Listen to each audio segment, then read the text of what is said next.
It's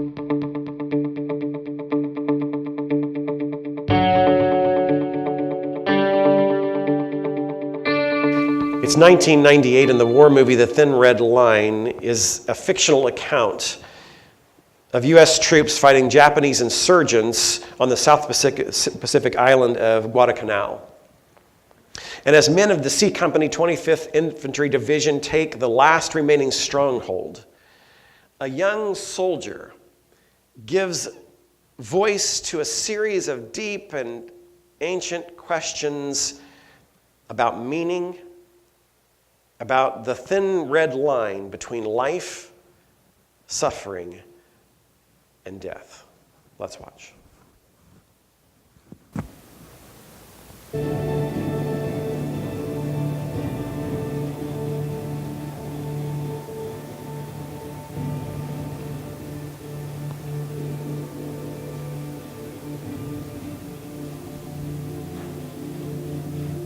It's great evil. Where's it come from?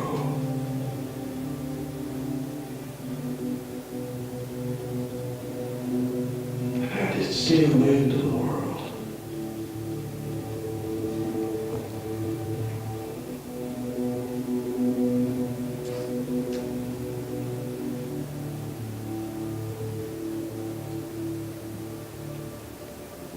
What seed, what root did it grow from?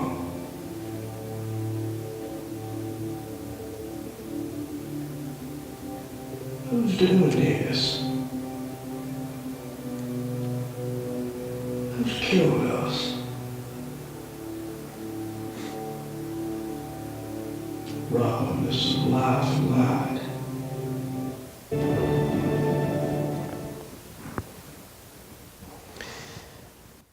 These questions haunt human history.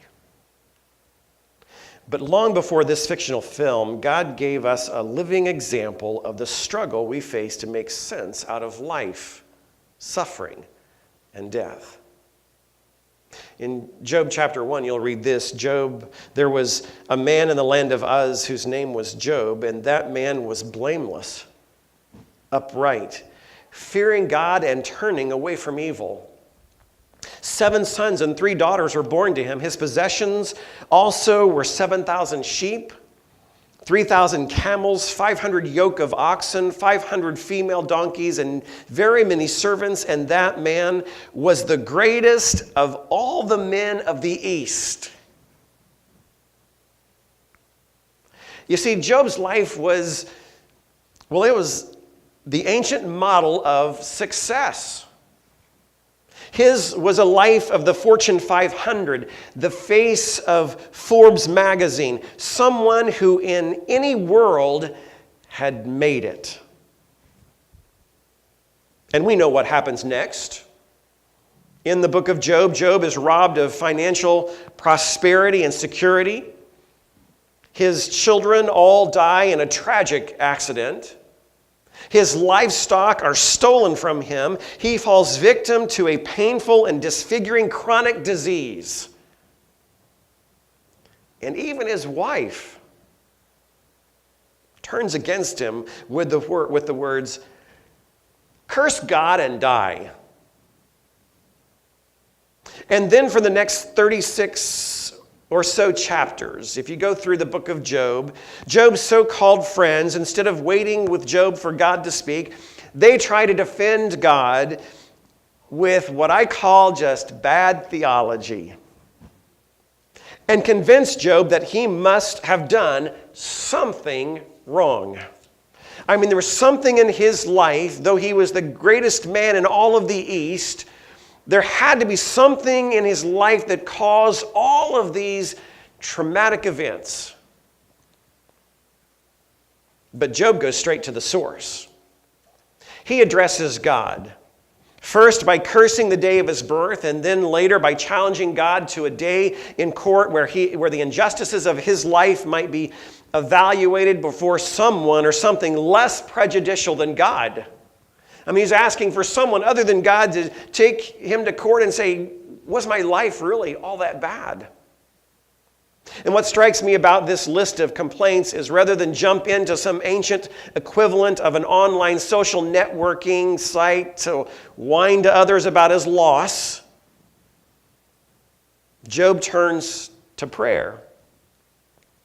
And he doesn't know the reason for his suffering, but again and again and again, he commits his cause to God. So go back through those 36 chapters, and I would say disregard the advice of his friends and just go to where Job is talking and look at his conversation that he has with God.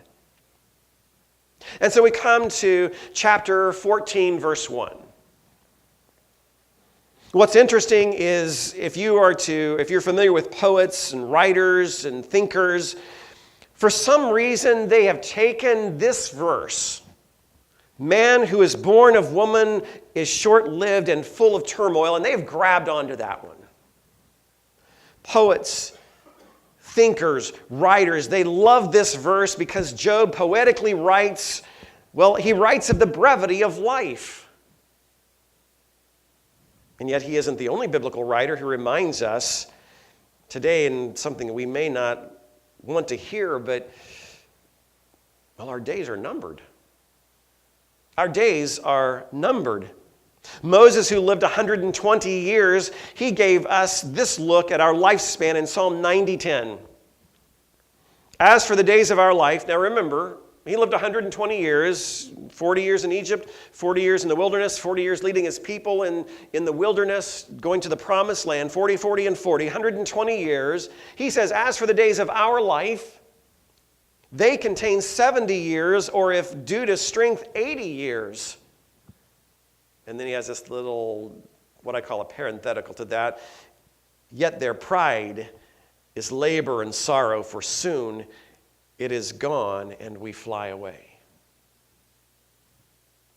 We have a song that we sometimes sing during our worship time with Chris and Abby, I'll fly away. That's kind of where that came from. I'll fly away. David in his last recorded prayer tells us, now remember, he's at the end of his life. He is truly on his deathbed. And he says this, for we are sojourners before you, and tenants. We're tenants of life. In other words, this is not really the final place. We're just here. We're just renting our time. We truly are living on borrowed time. Isaiah says, all flesh is grass, and all its loveliness is like the flower of the field. The grass withers, the flower fades, when the breath of the Lord blows upon it. Surely the people are grass. And let's not forget James. Yet you do not know what your life will be like tomorrow. You are just a vapor, a breath that appears for a little while and then vanishes away. How do I have you feeling this morning? You're a shadow, a tenant, a vapor, a sojourner. You might have a good 80 years if you're strong. And then there's Job. He understands there is a beginning, there is a middle, and an end. A beginning, a middle, and an end. And Job wants his life to run its course. At the end of this, as he is contemplating his life, as he has lost everything, as he is in physical pain, he wants his life to run its course. And so in verse 7, he talks of the finality of death. Look at that verse again. And he does it by looking at God's creation. He says, for there is hope for a tree. When it is cut down, that it will sprout again, and its roots will not fail. He's looking at his own life, and he's saying, you know what? The life of the tree is better than my own.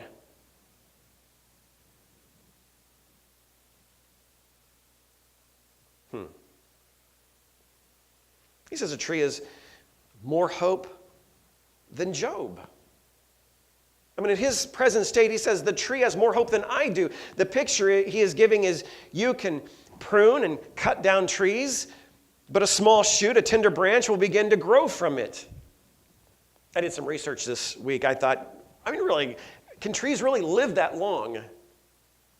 You know, there are some olive trees in Jerusalem that are over 1,000 years old. 1,000 years.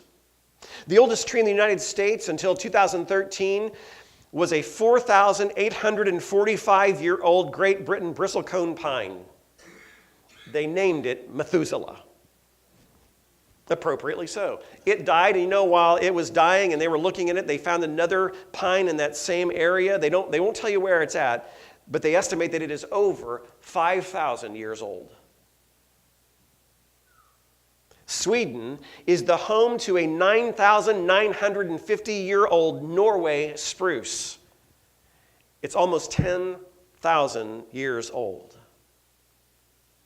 So I want you to picture this morning, gnarled or majestic. There is more hope for a tree than there is for me. That's what Job says. There's more hope for a tree than there is for me. He understands if you cut down a tree, its roots remain alive. You cut down a tree and it has the opportunity to stay alive. Are you depressed yet? And then his question of the ages. But man dies and lies prostrate. Man expires. You ever thought of your life as having an expiration date? But you do, and I do. I have an expiration date. I don't know what it is. God does, but next time you're looking at that stuff in the back of your refrigerator, and you see it says like 2016, just remember you have a date. We expire. And where is he? And so man lies down and does not rise. In Job's thinking, in his reality, he says people die and don't come back to life. So Job is saying something to us this morning. And this verse takes on special meaning if you have been in the position that I have been as a pastor. Then you will understand this. If you've ever seen someone breathe their last. If you've been with someone that you love and you're at their bedside and you see their labored breathing and their chest heaves, and they inhale, and they exhale, and they inhale, and they exhale. And they come to that moment when it is their last breath.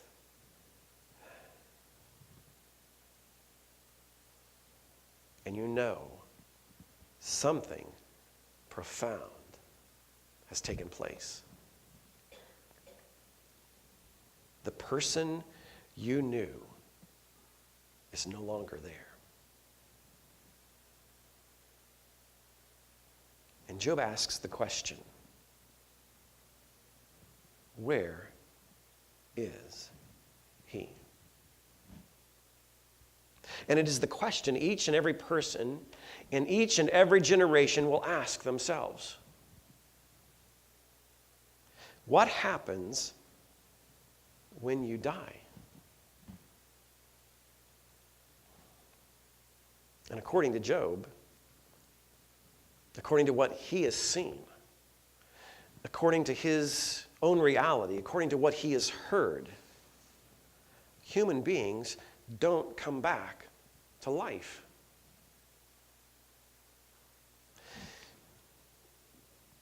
But Job's understanding wasn't on this side of Jesus. Amen? And this morning, I want you to understand that even today, the world thinks like Job. We expect death. And if you don't expect death, well, I don't want to rain on your parade, but you need to. You need to expect death. Because you and I, we have an expiration date. But we always have a glimmer of hope, don't we? And we have a glimmer of hope that, well, that medical science is going to discover something that's going to keep us alive just a little bit longer. So we have vaccinations, and we have cancer treatments, and we have ways of replacing knees, and ways of replacing hearts, and ways of replacing almost every body part imaginable, because we want to live a little bit longer. And the truth is, death stalks the rich and the poor, and death stalks the educated and the uneducated, and death is no respecter of race. It is no respecter of color. It is no respecter of our creeds and our beliefs. Its shadow haunts us day and night, and we never know when the moment of death will come for us. And here's the good news. Jesus answered Job's question. Now remember, we're on this side of Jesus. Man expires, and where is he? And the one who conquered sin and death said this. Are you ready? I am the resurrection and the life. He who believes in me will live, even if he dies. Now look at that again.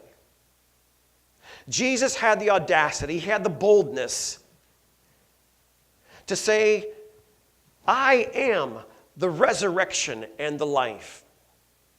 I can't say that, can you? Don't believe in me. But Jesus said, I am the resurrection, the life. He who believes in me will live even if he dies. And everyone who lives and believes in me, get this, will never die.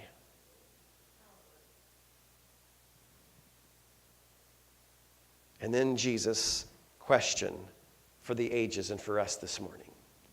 And this is our decision.